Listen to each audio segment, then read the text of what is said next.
Hey, what's good, family? Welcome to Let the Brotha Speak, the Memorial Day weekend edition. While y'all firing up the grill, we firing up some truth. I'm Big C, rolling with my day ones, Mike Wells, and always outspoken AppleJuce. This episode, we're doing more than just honoring the ancestors who laid it on the line. We're asking the real question. What are we doing with the legacy they left us? We're talking accountability, not the buzzword, the real deal. Accountability means taking ownership of your actions and being answerable for the impact they have on your family, your people, and the future. No more excuses, no more passing the buck. It's time we check ourselves, correct ourselves, and elevate as a people. So light that grill, pour up a drink, keep your ears open, because we're about to speak on it. Roll the intro.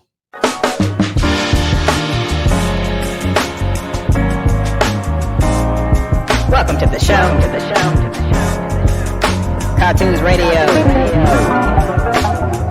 Coming at you live. All right, so what's going on, fellas? How y'all feeling tonight?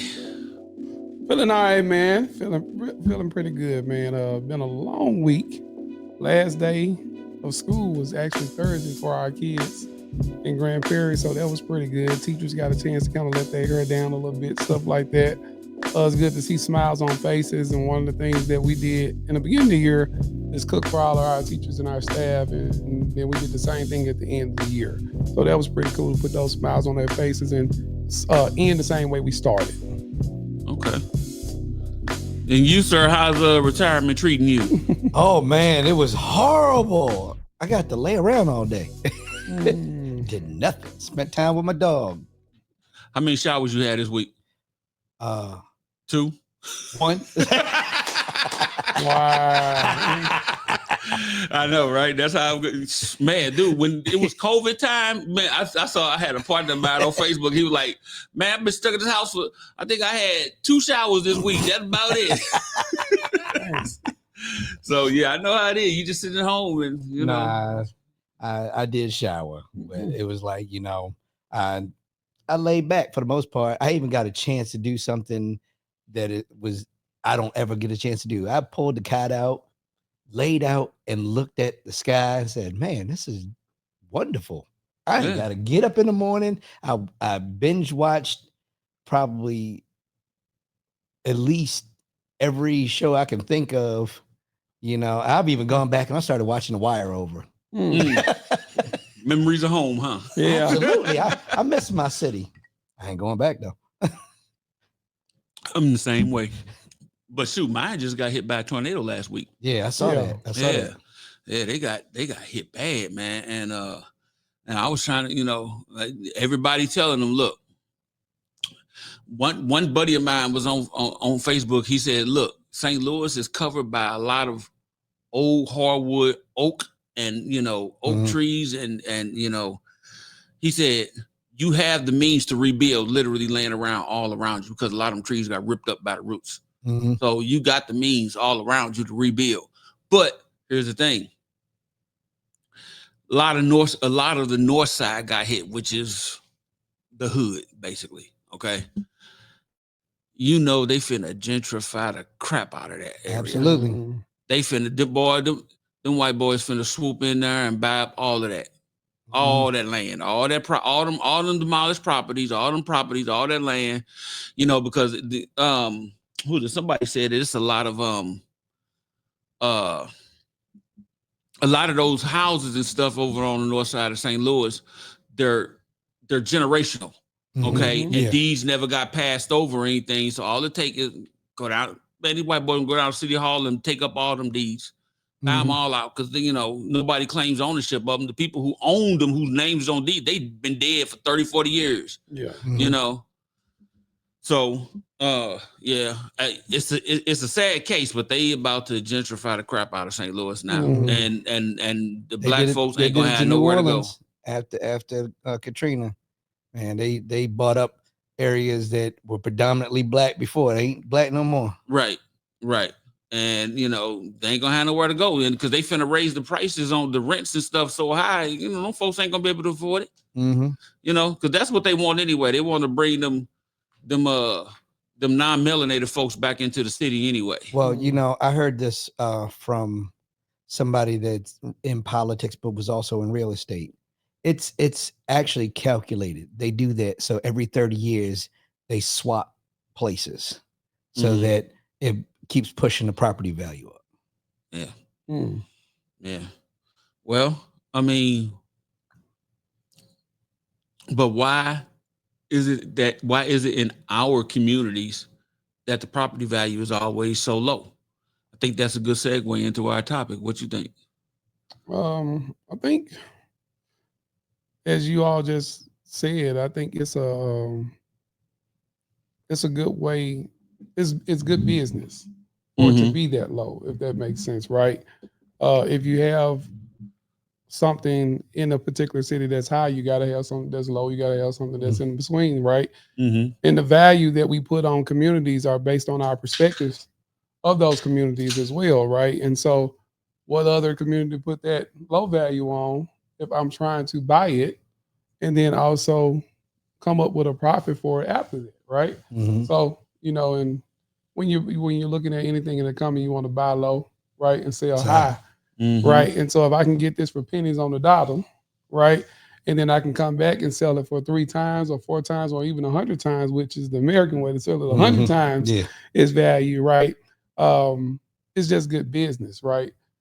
I think a lot of the times though, what we end up doing is getting mad at the game Mhm. and not necessarily learning the rules of the game, Right. That's right? Right. I think you mentioned this is about who was that? I think it was Jesse Jackson. You was talking about, or somebody mentioned that they were talking about sports and things of that nature. And it was like, why do we always see black people excelling in sports?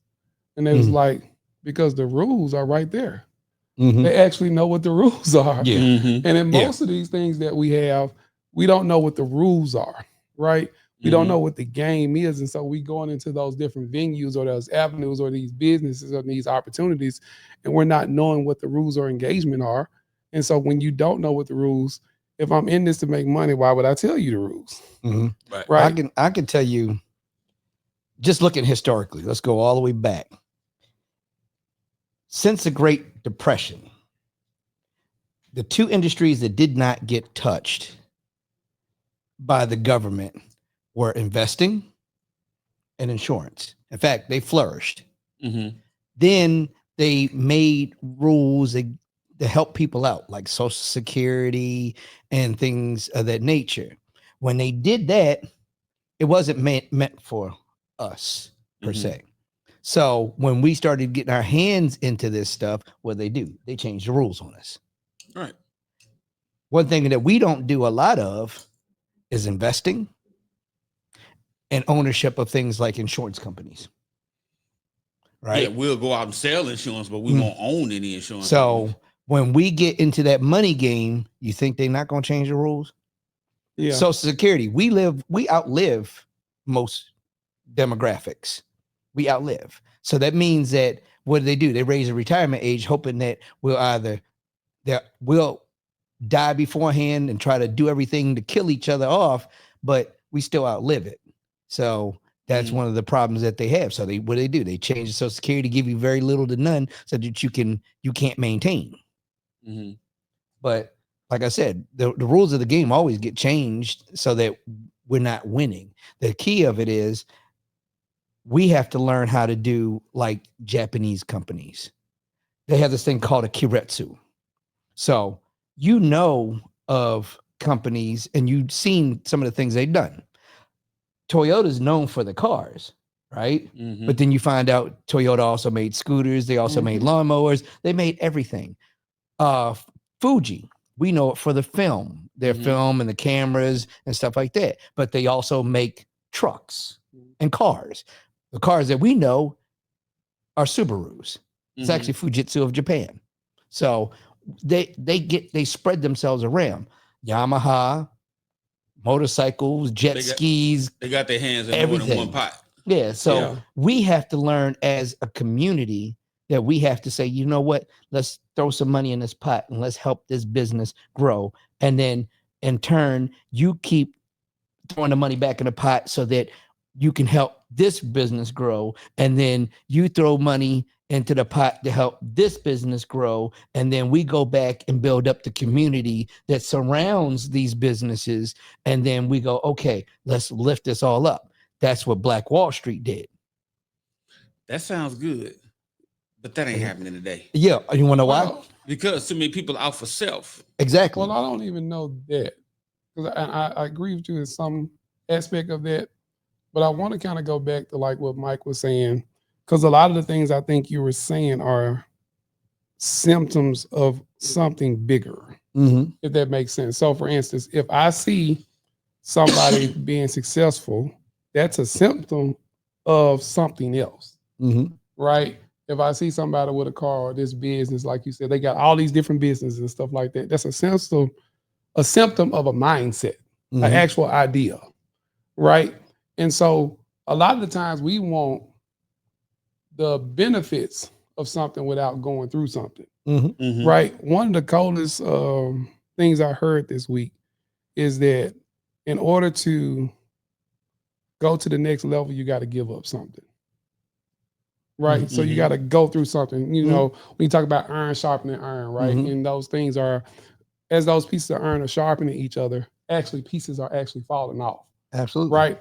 And so when we look at that from a human being or a Black community standpoint, while we do like to sit around and talk about stuff, our ideas are not necessarily there. Right. Mhm. Mhm. And one of the things that I was listening to this guy say, which kind of hit me and resonated me real hard, he's like, very simple. He's like, sometimes pencils are even more smarter than us. I was Mhm. like, where you going with this? He's like, ask the pencil what he got to go through when he go through the sharpener.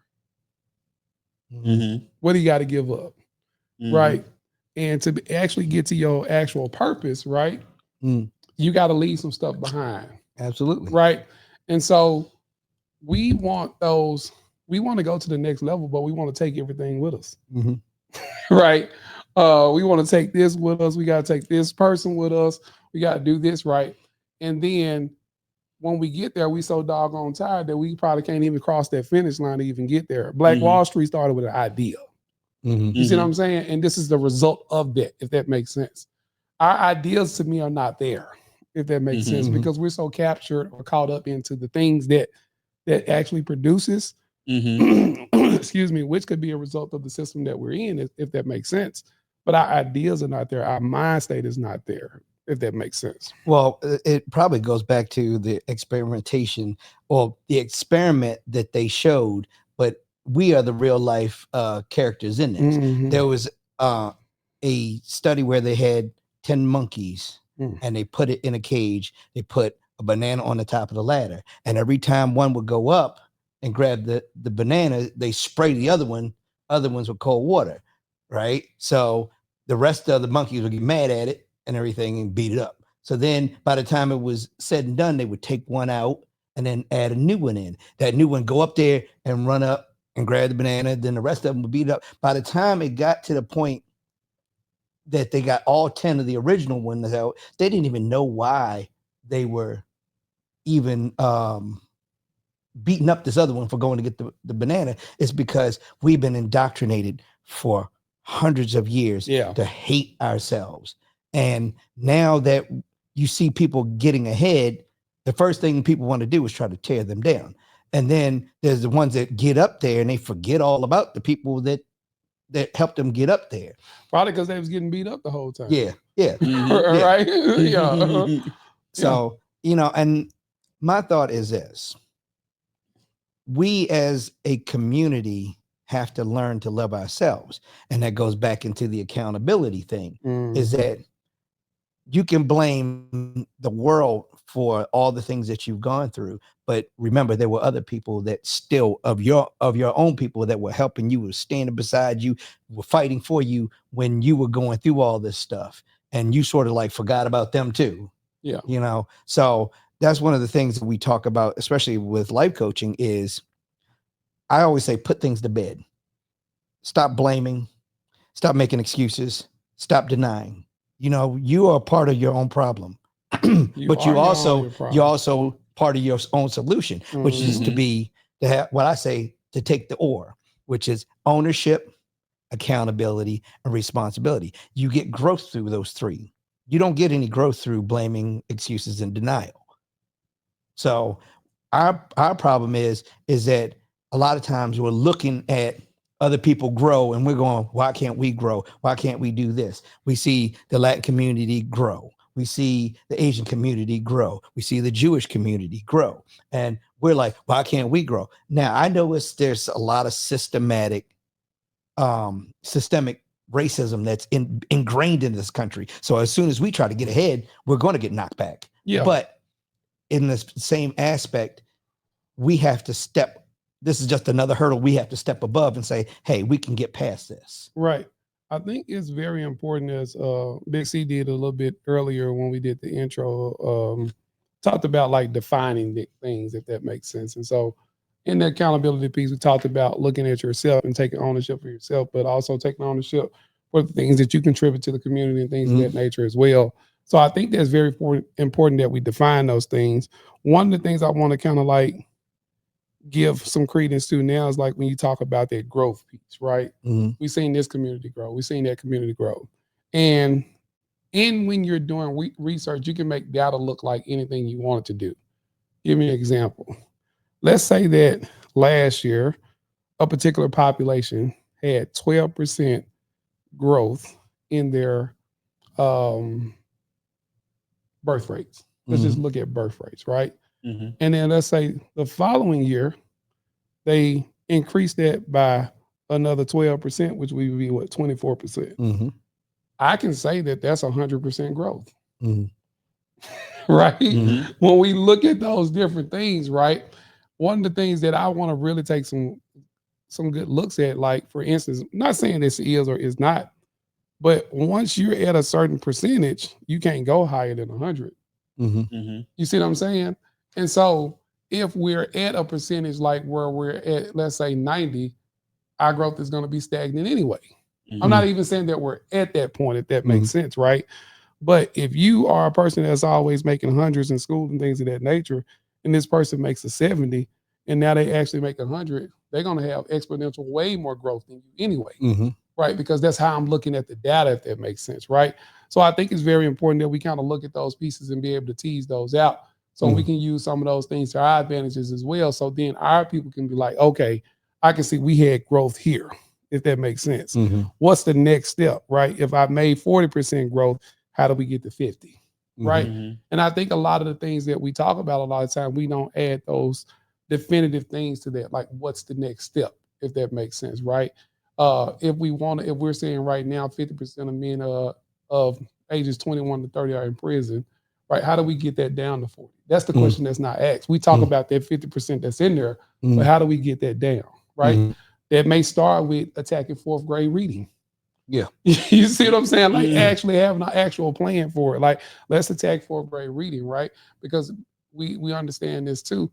And we all do this with instructions. Maybe that's from IKEA or something like that. We don't read the instructions all the way fully through, if that makes sense. We just glance over them. Well, it's a huge failure, like you said, with the fourth grade reading, but it also goes back to another aspect, which is when you have parents at home that don't know how to read, don't know how to do these things, and then you're expecting the kids to do something the parents can't support them, and it's a thing of maybe we need as a community to say, hey, you know what, let's start working on some of these parents that maybe want to try to learn how to read, try to do these things because they're watching the babies do these things, but they don't know it. So one of the craziest things that I've seen lately, I walk into let's say a first grader or second grade class, and they're almost doing college level math. It's not developmental appropriate, right? Those kids should be playing and things of that nature right now, right? So then that in itself put a strain on the parent. Because if you had a parent that's just, let's say, just graduated high school, they don't know anything about college level math, right? And so now it makes you dependent on the system, right? And now that parent is up with you working on work, not necessarily working on the values and things of that nature in your home, right? What you believe in, things of that nature. Or let's say that you can't help them.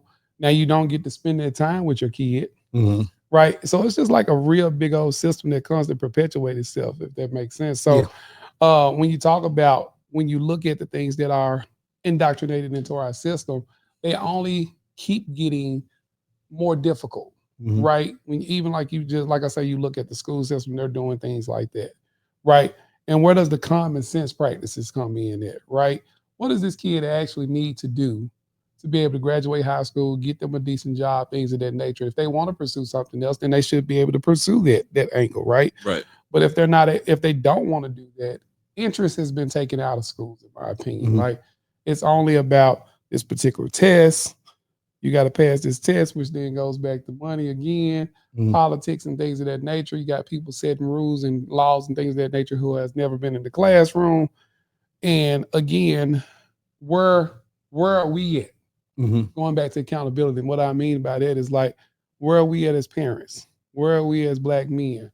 Where are we as Black women saying enough is enough, Mhm. right?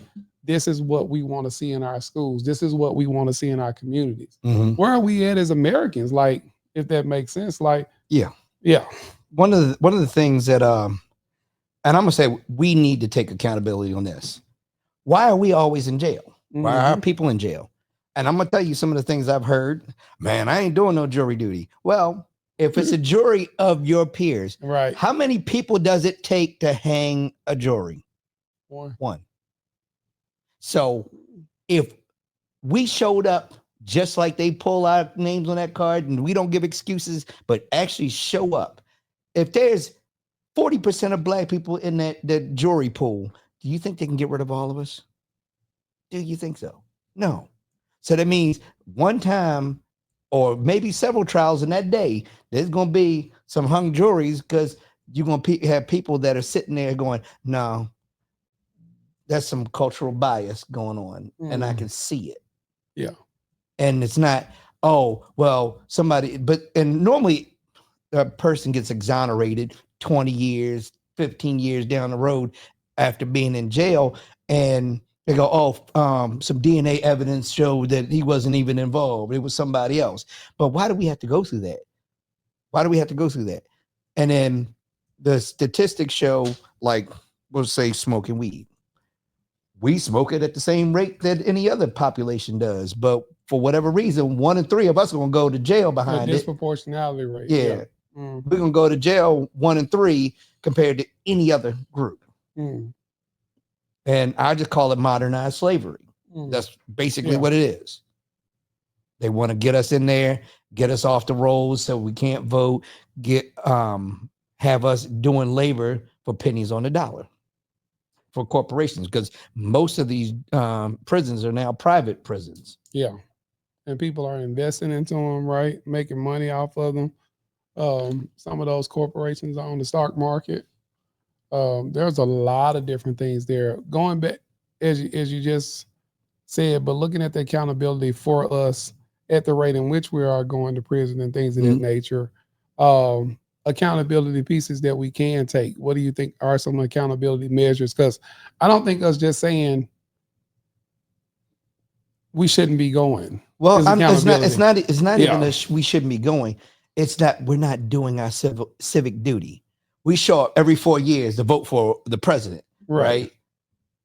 There's elections pretty much every year, right? And you don't show up for those.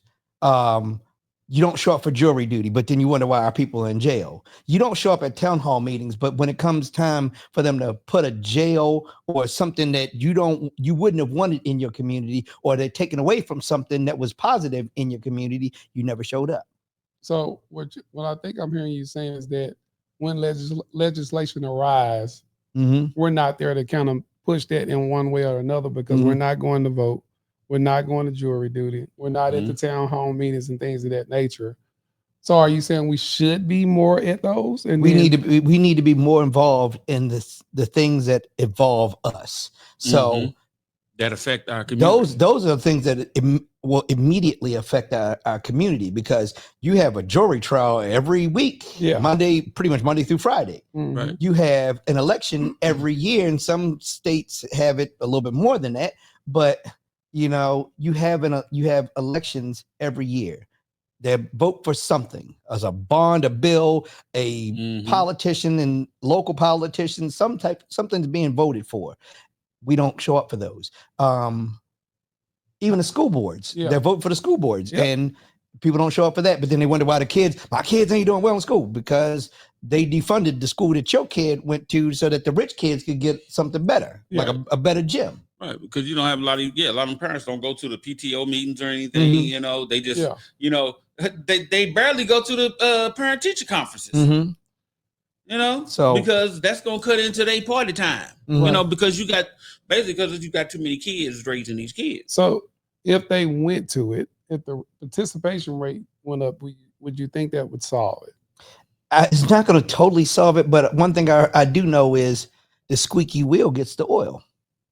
If we keep screaming and hollering, they're either going to kick us all out or they're going to start addressing it. The reason I ask that, because I've been at several, whether that's a school board meeting, let's say town hall meeting, things of that nature, and you have people show up, but they don't exercise their voice. That too. Yeah. You see what I'm saying? A lot of them just go there, sit back there in the back and be quiet and just watch what's going on and then leave when it's over. And that's why I said that participation of what could be misconstrued or be a misconception is if I show up. No. You see what I'm saying? And I understand it, because it's like when you're in church. Yeah, you have people that fill the pews every week. Absolutely. And some people actually do tithe and offer, and some people do offer, give the offerings. But it seems like the church is always lacking money, right? But then also they're like, they ain't doing this and this and that. Well, then get involved. Get involved. But I ain't got no time. One of the first things I ask people and parents and things of that nature, when I'm hearing some of these things and they want to get involved, they don't know how to get involved, because a lot of times they don't know how to get involved because they've never done it before, right? So I ask them, hey, what are you good at?